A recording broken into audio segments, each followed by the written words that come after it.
Hey, what is up guys? Welcome back to another video, and in this video we're going to be continuing on with our iOS development series with UIKit by talking about the delegates and protocols communication pattern in the context of iOS development. Now this can be this sort of communication pattern can be used elsewhere in other languages and other development environments. macOS development using AppKit also uses this pattern. But again, it's not an Apple ecosystem specific thing.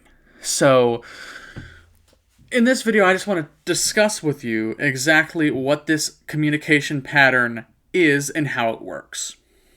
Right? So Sean Allen on YouTube had a very good analogy for this, and I'm going to borrow that analogy. If you want, you can check out Sean's video on it. I'll leave it in the description below as well, so you can watch his video on it to get an even better understanding of it. Kind of a secondary source, if you will. So how does this design pattern work? Well, you can think of delegates and protocols as an intern applying for a job that a boss has posted on something like Indeed. Okay? So a delegate is like the intern. Okay? They sign up to do the work, and then the thing that they're signing up for, the boss doesn't know or care how that work is done. They only care that the work is done.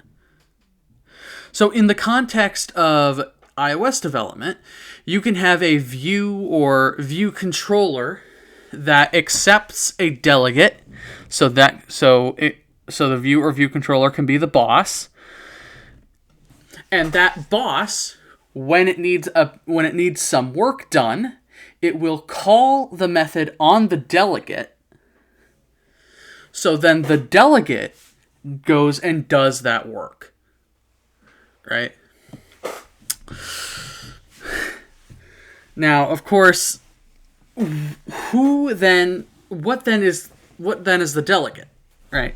Well, the delegate can be a view or view controller as well.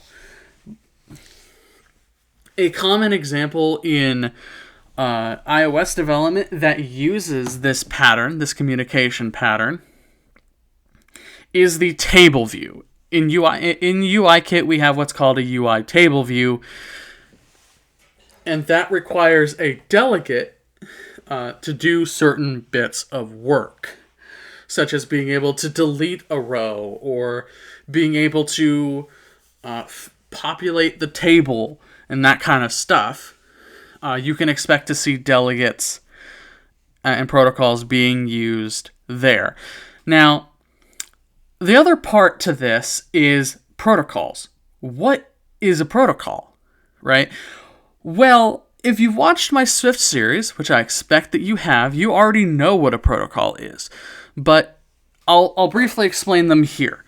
So a protocol is essentially a list of commands, a list of things that whatever class conforms to it or struct that conforms to it must have an implementation for, must be able to do.